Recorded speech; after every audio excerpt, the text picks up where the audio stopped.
Tonight, on assignment, I return to the Somali capital Mogadishu, a city working hard to overcome years of conflict. I can still remember playing as a kid in this area and seeing it now. I mean, I thought a lot more of it would be destroyed. Dan Rivers is in Poland, talking to men and women confronting the crimes of the communist era. O prawdzie. Morderstwo, jajem nie życzę kara śmierci, ale czy później karę jakoś odbywali w więzieniu za to, co zrobili. And Alok Jar visits one of the largest and most ambitious science projects ever attempted. Do you think this is going to work? Of course it is. Yeah, definitely. You're confident 100%? Yes, yes, I wouldn't be here otherwise.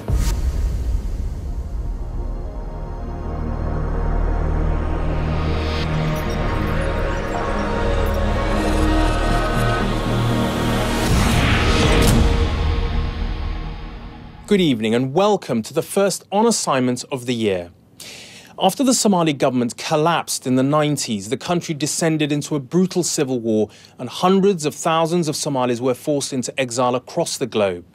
Today, a peace of sorts has returned, as have some of those who fled, passionate to start rebuilding their homeland in the face of a violent terrorist insurgency. I travelled to the capital Mogadishu, the city where I was born, to find out whether this fragile new dawn is becoming a reality.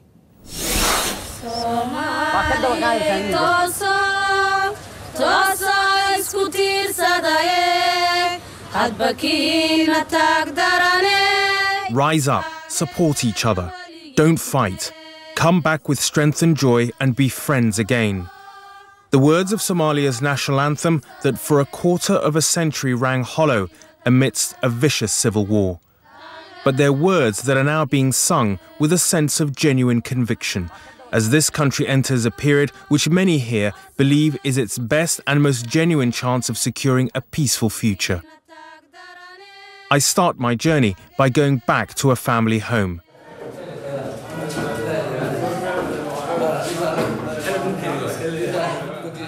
Built in the 60s, it was expanded to house Western diplomats at a time when foreign businessmen, investors and tourists visited and lived in Mogadishu.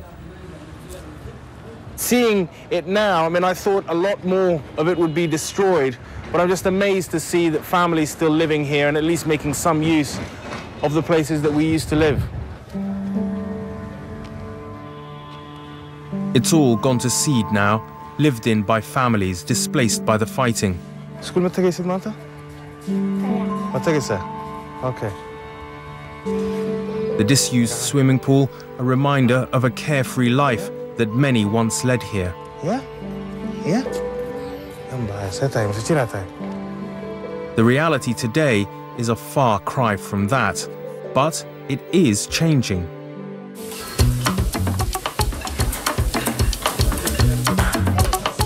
The village restaurant is one of the most popular in Mogadishu. It's booming now, but it wasn't always like this. It was the target of suicide bombings on 4 occasions by the militant Islamist group Al-Shabaab, because its clientele were government employees, businessmen and intellectuals, as well as Somalis returning from the UK, North America, Europe and beyond. That's exactly what Ahmed Jama' did. Originally from Hammersmith in West London, he's the owner and founder of the restaurant. He said he came back to show people that one person could make a difference. I still feel that, he says. I haven't lost that hope. But when I ask him if he regretted anything given the multiple bombings of his restaurant, he was defiant. Although many died here, including my staff, including many of my customers, and I've poured money into rebuilding after each attack, I won't give up. In fact, I'm going further, opening up new ventures in other parts of the city.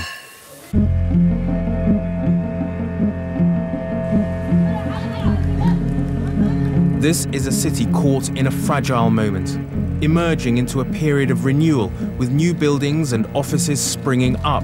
But it's also still haunted by the spectre of violent extremism. Nothing captures this sense of renewal more than this place.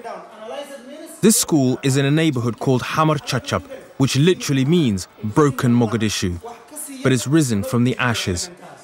It's the first state school to open since the civil war began a quarter of a century ago. Till now, the only schools have been private. Little wonder the president has chosen this school to celebrate the UN Convention on the Rights of the Child. But he knows his government faces a critical challenge. As many Somalis are returning to invest in the country and parts of the city, which were until recently no-go areas, are coming back to life, the question ordinary Somalis thinking of their children's futures are asking is whether politicians will make use of such an opportunity. The real question is the extent to which the Somali government can seize this momentum. Because the reality is, the more people believe they have a government that's accountable to them, the less likely they will be to tolerate al-Shabaab. President Hassan Sheikh Mohamud is the first civilian to win a free and fair election in Somalia for 45 years. He never fled the country and stayed right through the civil war. A 5-year-old boy in 1990, when the state was collapsing, today is 29 years old. Most probably he got a family, a wife and kids. He has never been to school, he's never been in training. He doesn't have the tools of life in his own hands. So he's very, very vulnerable to be recruited by al-Shabaab or by the pirates. So, and more than 65% of the population is less than 35 years old in Somalia. So imagine the magnitude of the challenge when it comes to the young people who are desperate. How does a country whose system of government is in the process of being built make young Somalis who don't have a job or a means of income believe that the ballot box and not the gun is the best way to secure their future? It's the question above all others that will determine just how genuine and sustained Somalia's new sense of optimism is. But in order to see if that optimism is real and you want to test the economic mood in Mogadishu, you have to come here. With no stock market in the country, the central fish market is where you can judge whether people are spending money. Fish is very much a luxury item in Somalia. The main customers here are the traders selling to the city's restaurants and hotels, who in turn are serving middle-class clients and foreign visitors and diplomats. Giant snapper, tuna and marlin are all sold here each day, and trading is busy and brisk, and the prices are holding firm. Another reason why a booming fish market matters is because it means the sea, which used to be plagued by piracy, is now safe again. Somalia has the longest coastline in Africa, over 2,000 miles of white sandy beaches along the Indian Ocean. With no government for 25 years, foreign fishing fleets plundered the fish stock, putting Somali fishermen out of business, which is why many took to piracy. Somalia Fish Guard is a British company helping the Somali government get its fishing industry back on track by making foreign fishing fleets apply for licenses and protecting areas where only local fishermen can work. What that means is that the government has the authority now to say, if you want to come and fish here, you will first of all pay a license, which is revenue for the country, and secondly, you will operate by the rules that we lay down. Neighborhoods in Mogadishu like this one, which only a year ago were held by al-Shabaab and were no-go areas, are now bustling, full of life and trade. But such gains are fragile and precarious, as I was reminded as I was leaving the city. In a major boost for Somalia's international profile, President Erdogan of Turkey led a huge diplomatic and trade delegation to Somalia, where he announced millions of pounds of new projects. But as he was arriving, al-Shabaab detonated a suicide car bomb outside a hotel where Turkish delegates were staying, killing 3 Somalis. It's a reminder of how the future of this city is still in the balance between renewed optimism and the extremism and divisions that have left it in such ruins. But there's a real sense that Somalia has the momentum and international support that can see it re-emerge from the ruins.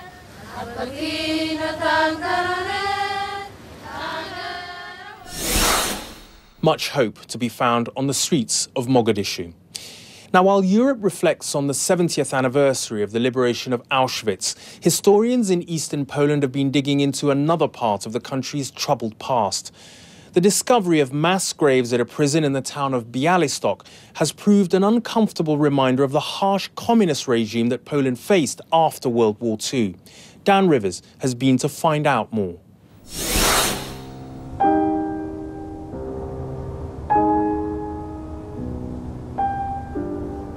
Białystok's harrowing history is evident everywhere in this city.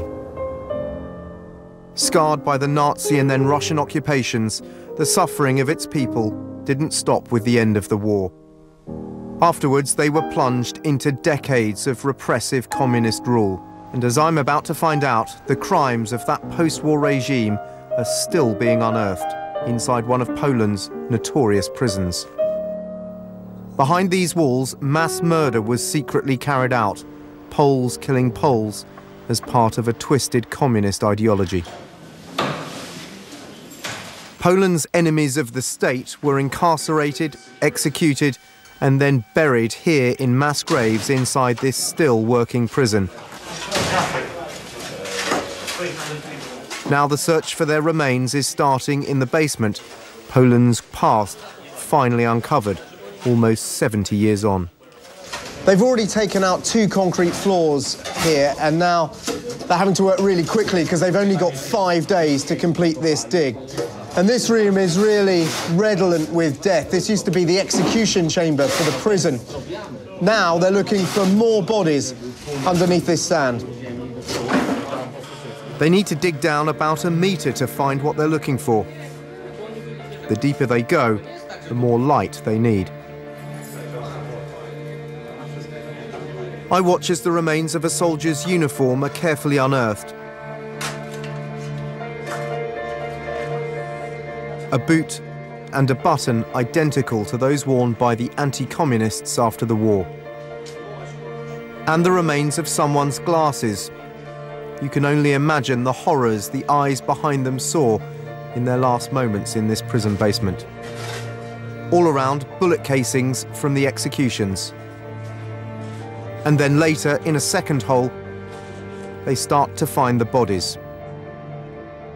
This one appears to have a bullet hole in the back of the skull. This search has only happened because of the dogged determination of historian Dr. Marcin Zawolski. So this is where the first excavation took place, is it? He shows me the prison garden, where his quest for the truth started. This is a place where we were digging. For 10 years, he tried to convince the authorities to let him dig here. Then 18 months ago, that search began. What was your reaction when you first started digging here? I was terrified. I was terrified because I knew that if I don't found anybody here, nobody will believe me anymore. So far, his team has unearthed over 280 bodies at this prison, most victims of Poland's communist government. Victims that would have remained hidden were it not for Marcin's determined search for the truth. It's even hard to talk about this, because we found here many children. Sometimes when we found some small child, I'm starting to think that it could be my child, for example. Although they found 280 to 300 bodies along this stretch of ground, there may be many, many more. They still haven't excavated in the far corner here. But what's so awful is the utter contempt with which the victims were treated. They were simply thrown into mass graves in a yard where pigs were kept. One prosecutor here described this as a killing field. The bodies from Białystok prison have been taken to a nearby undertaker's, stacked in cardboard boxes, awaiting identification. One day, prosecutor Zbigniew Kulakowski may hold those responsible to account. Ale te szczątki ludzkie, one były wrzucone jak do śmietnika. To jest przerażające, proszę pana. Tutaj nikt nie dbał o godność tych ludzi. Tu są także i dzieci, niemowlęta. Kobieta w ciąży z nienarodzonym dzieckiem, szkielet kobiety, szkielet dziecka. And you're determined that justice will be done for these victims, that if you can, you will prosecute the people responsible. If they're dead, you will still try and get to the truth. Sprawiedliwość nie ma terminu ważności. Może ktoś mieć i 100 lat, ale powinien za to odpowiedzieć. And it wasn't happening just in Białystok. 2 hours drive to the west in the capital Warsaw, this cemetery has yielded other clues about the brutality of Poland's communist regime. Dumped under this patch of land were a further 200 bodies, discovered in 2012 and then removed.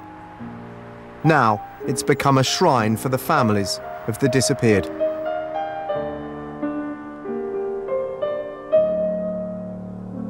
"36 of the victims have now been identified through their DNA, their photos, a glimpse of lives cut short. One of them was Dioniza Sosnowski. This 24-year-old medical student was tried for being an American spy in 1953. His brother Richard was just 15 when Dioniza was sentenced to death. The family never knew what happened to his body, never had the chance to hold a funeral, never had the chance to say goodbye." How do you feel towards the people that took your brother away? Can you ever forgive them? Jak najgorsze wspomnienia mam o nich tego. Jak wspomnę, to oprawcy, mordercy i skończono. O. Oni ponieśli, ja im nie życzę karę śmierci, ale żeby oni karę jakoś odbywali w więzieniu za to, co zrobili. 6 decades on, you're clearly still very emotional talking about your brother. It must be incredibly difficult. No strasznie patrzeć tego, co nie żyje. Przepraszam, że nie mogłem mówić, bo to jest wzruszające.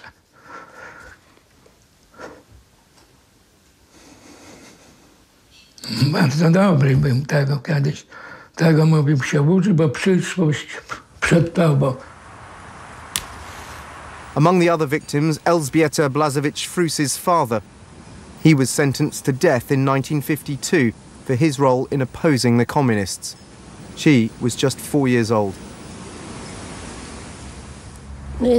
Ponieważ potrzebne to było dla mojej tożsamości. Wiedzieć po prostu, gdzie ciało ojca się znajduje, to dało mi jakiś spokój wewnętrzny. Now he's been identified, she will have the chance to have the dignified burial never afforded to her father and countless other victims of Poland's brutal communist regime.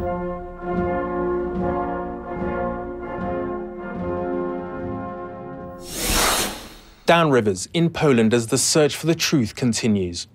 Next, overcoming our reliance on fossil fuels is one of the biggest challenges of the 21st century. In the south of France, a project has begun which, if successful, will provide a blueprint for cleaner energy for generations to come. Alok Jha has been to meet the scientists who believe they can make nuclear fusion a reality here on Earth.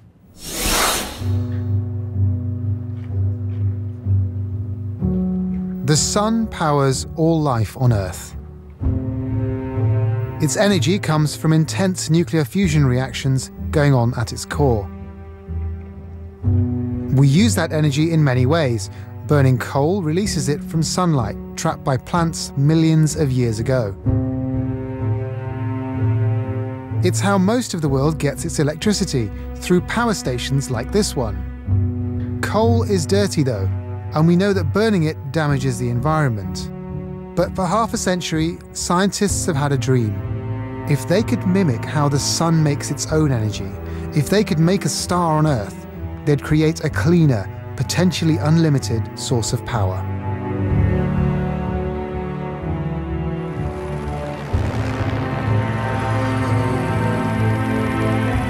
Among the forests and vineyards of Provence, that dream is taking shape.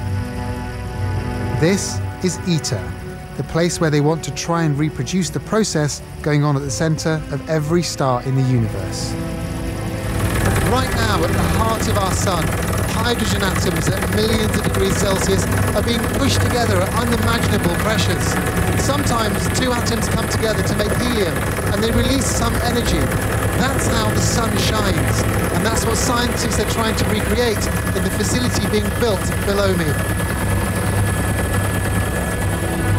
This circle traces the shape of what could become the world's first nuclear fusion power source.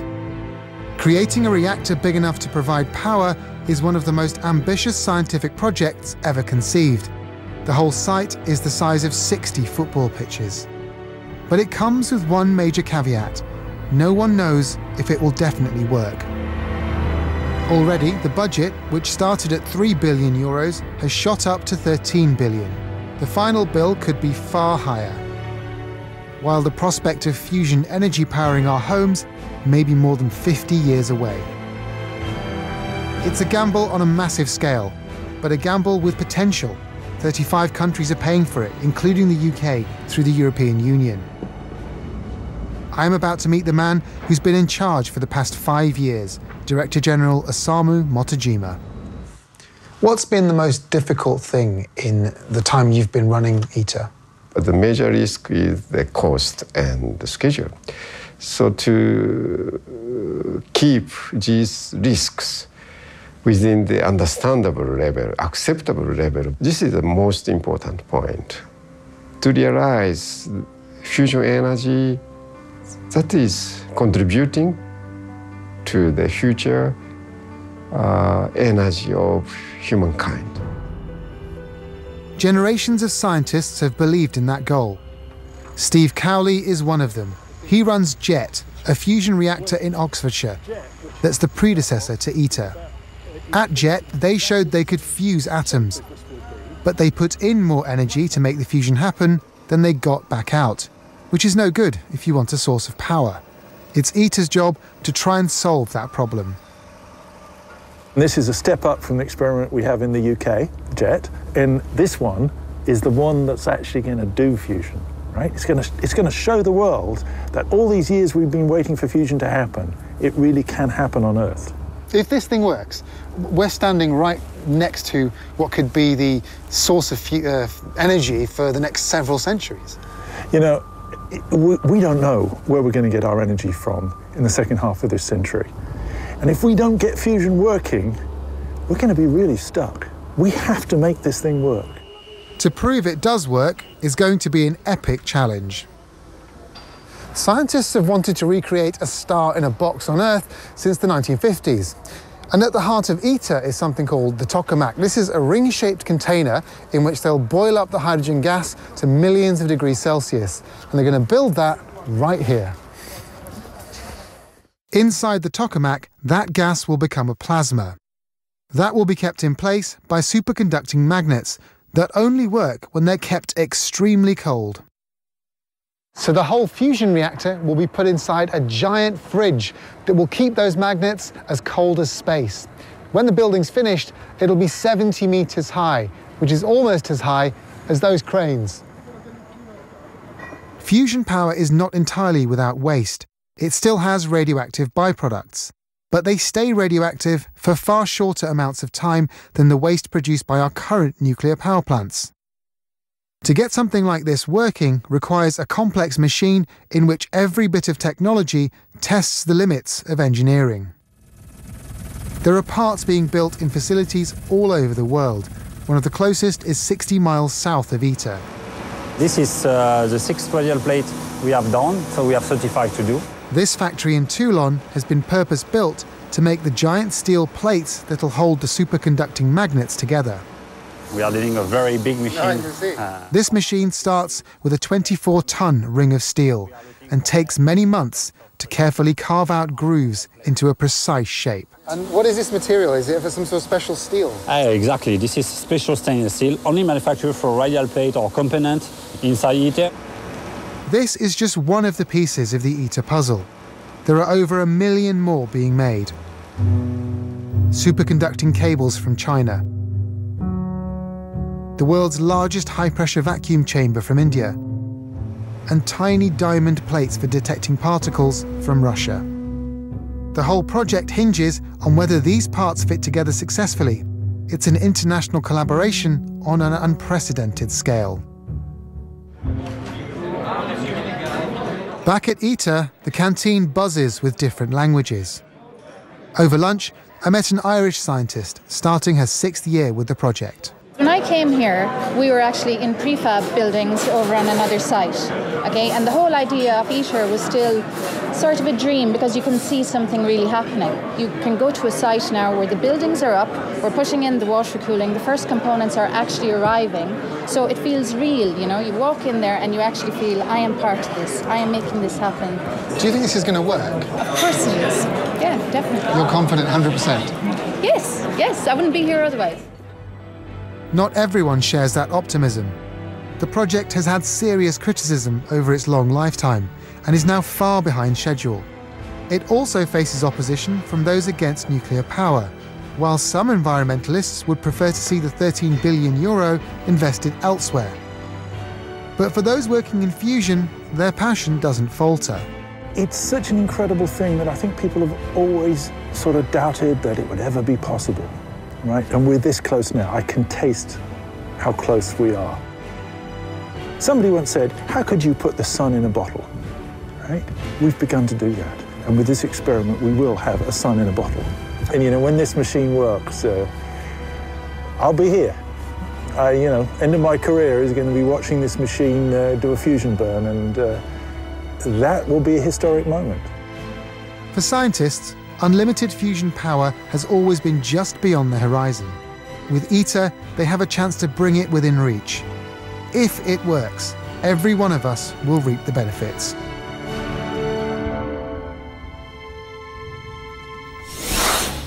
Alok Jha reporting from the south of France. On Assignment returns on Tuesday the 3rd of March. Until then, from all of us on the programme, a very good night and thanks for watching.